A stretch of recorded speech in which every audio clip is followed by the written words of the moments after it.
い皆さん、さやかです。今日のマークサイロスタインワールドではディズニーワールド旅行のプランニングでありがちな失敗について話していきたいと思います。この失敗はよく見たりとかよく聞いたりとかする失敗なので、もし皆さんがディズニーワールド旅行を計画しているなら、なるべくこれらの失敗を避けるようにしてください。それでは行きましょう。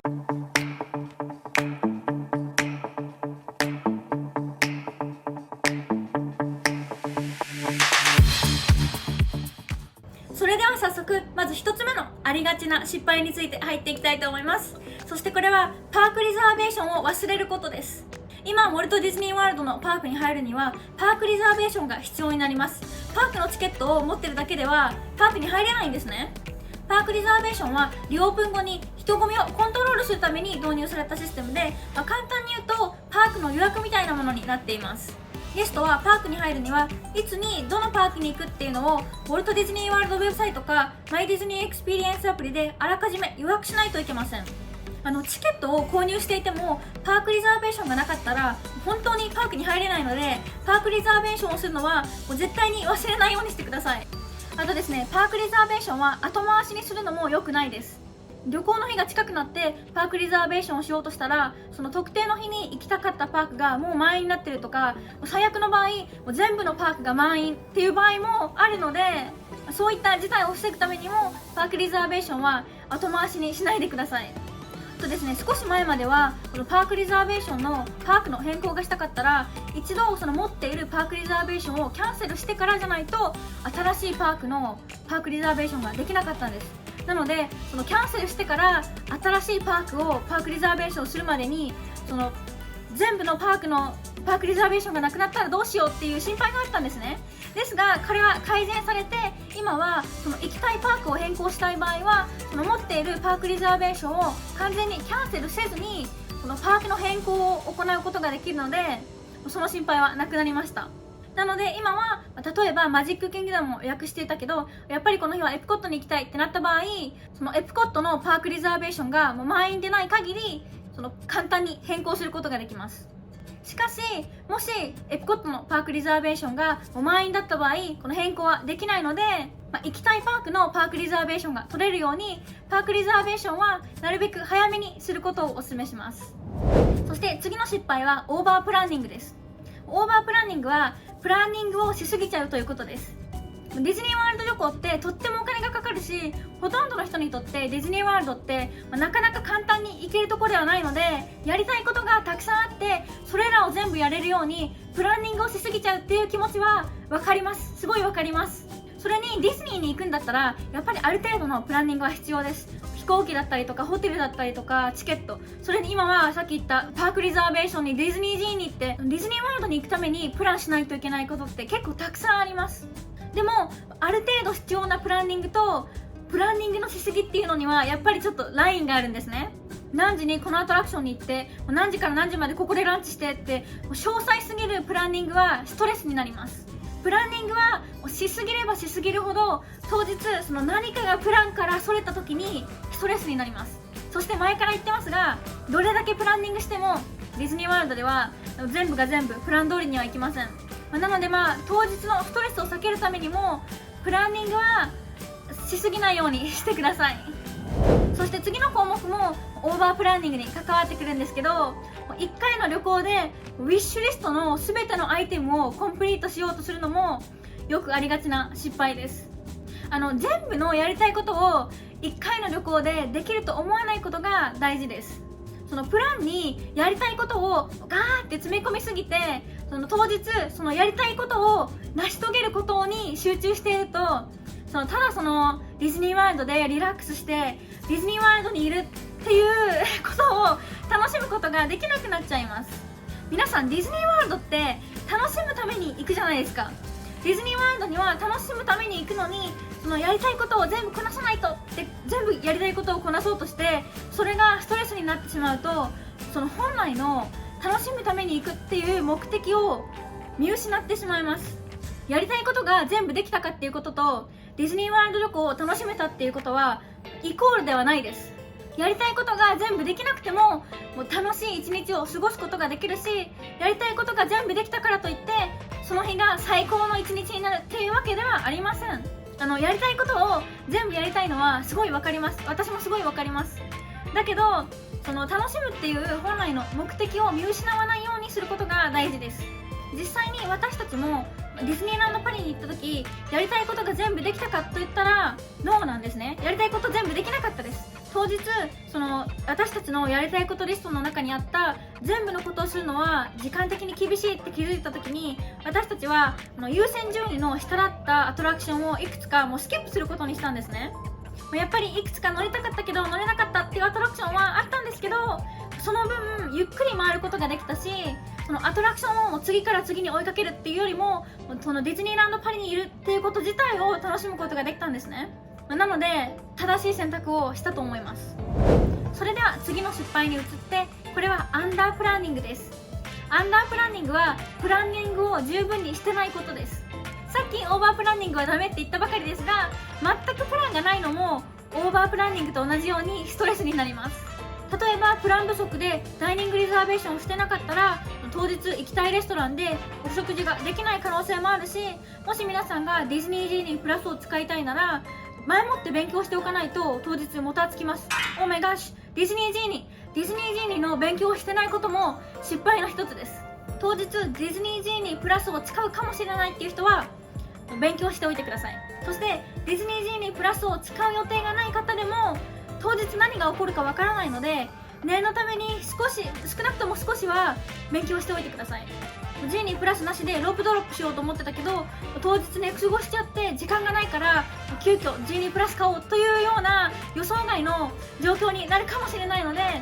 一応念のために勉強しておくことは大切です。ジーニープラスは当日に少しリサーチして使いこなせると思ったら大間違いです。ディズニージーニープラスはとっても複雑です。ルールがすごいたくさんあります。そしてジーニープラスは使い方が分かってないとあんまり価値がないっていうか、使い方をよく分かって使った方が効率よくライトニングレーンを使えます。私たちは皆さんのプランニングに役立つようにディズニージーニーに関するビデオもいくつか上げているので、もし皆さんがディズニージーニープラスについて勉強がしたかったらぜひビデオを見てみてください。それではちょっと話がそれちゃったんですけど、アンダープランニングの話に戻って、ディズニーワールドでの時間を最大限に有効活用したかったら最低でも何かしらのプランが必要です。程よいプランがあるとディズニーワールドを回るのがより簡単になります。だからといってオーバープランニングも良くないです事前にダイニングリザーベーションはしておくべきだし、ジーニープラスについては勉強しておくべきだけど、でも分刻みのプランを作るのはやめておいた方がいいです。このアンダープランニングとオーバープランニングにはこのなんていうか程よいラインがあって、でこの程よいラインがどこなのかっていうのは難しいんですけど、個人的におすすめするのは、やりたいことのリストとか大体のプランを作っておいて、当日にもうちょっとプランに融通を利かせることです。大体5個ぐらいその日にしたいことを決めておいて、それらをゆっくり回りながら、後で時間があったら他のやりたかったことをボーナスとしてプランに加えるという感じの、もうちょっとゆっくりした心構えでいると、ディズニーワールドをもうちょっとリラックスして楽しみながらやりたいことをコンプリートできるかなと思います。プランニングはほどほどにしておいてください。そして次の失敗はエクササイズをして体の準備をしてないことです。皆さんディズニーワールドに行くにはプランを作ったりとかするための頭の準備だけじゃなくて体の準備も必要です。ディズニーワールドではとにかくめちゃくちゃ歩きますだいたい平均で1日に10キロから15キロメートルぐらい歩きます。しかもディズニーワールドがあるフロリダはめちゃくちゃ暑いですなのでこのめちゃくちゃ暑い中めちゃくちゃ歩くことになります。冬に行く方、冬に行っても暑いです。私たちは12月にフロリダ行ったことがあるんですけど、12月でも夜はちょっと寒くなるんですけど、でも日中は半袖でも暑くなります。なのでいつの時期行っても暑いですこのフロリダの暑さの中でめちゃくちゃ歩くので疲れます。そして日頃からたくさん歩くのに慣れてないと体力的に後半の方にはきつくなっちゃうんですね。なのでディズニーワールド旅行が決まったらもう早いうちからウォーキングとかして体力的に体の準備をしておいてください。ディズニーでどれだけ歩くかを舐めたらいけません。痛い目見ますそして次の失敗は新しい靴を履いていくことです。 No! No! No! これはもう大きな間違いです。皆さんディズニーワールドには履き慣れた靴で行ってください。もうディズニーワールドに行くからって言って新しい靴を買いたくなるのはすごいわかりますが、さっきも言った通りディズニーワールドにはとにかく歩きます。そして皆さん新しい靴でとにかくすごいたくさん歩いたらどうなるか知ってますか？怪我します。考えるだけで足が痛いディズニーバウンディングが流行ってますが、新しい靴を履いていかないでください。これはもう警告です。その旅行に備えて新しい靴を買いたいなら買ってもいいですが、その当日の行く時までにプリーズ履き慣らしておいてください。これがディズニー旅行前にしておくことです。1、家の周りを歩いて体の準備をしておく。2、その歩く時に当日履く予定の靴を履いて履き慣らしておく。一石二鳥ですそれでは次の失敗に行って、これは移動手段をリサーチしていないことです。ディズニーワールドはすごい大きいです。テーマパークが大きいんじゃなくて、ディズニーワールド全体、ディズニーワールドっていう敷地全体がでかいです。マンハッタンアイランド2つ分、これだけでかいのでポイント A からポイント B まで移動するのがそんなに思ってるより簡単じゃないです。同じ敷地内だから移動はそんなに難しくないと思いがちですが、これは大間違いです。ですね、どこからどこに移動するかによっては1時間ぐらいかかる場合もあります。冗談じゃないです。皆さん移動時間はその実際にトランスポーテーションに乗ってる時間だけっていうわけじゃないです。例えばバスでの移動だったらバスを待ってるまでの間とかバス乗り場に行くまでの時間とかも、それらもプランに含めて考えないといけません。なのでもし皆さんがパークホップしたりとかリゾートでディナーの予約があったりとかして移動が必要になるなら、あらかじめその移動にかかる時間をリサーチしておいて、そこから移動時間に30分ぐらい余分に入れてプランすることをお勧めします。ですね、ダイニングリザーベーションとかがあるなら遅れていくより早めに行った方がいいです。バスがなかなか来なくて予約時間がギリギリでどうしようっていうような、ストレスフルな状況を避けるためにも、時間ギリギリっていうよりも、少し余裕を持って移動を開始し始めることがいいと思います。そして今日最後の失敗は非現実的な期待を持つことです。皆さん、ディズニーはマジカルな場所です。皆さんのディズニーワールドへの旅行は楽しくてマジカルなものになります。だからといってディズニーは完璧ではないです。なので皆さんの旅行も完璧にはならないです。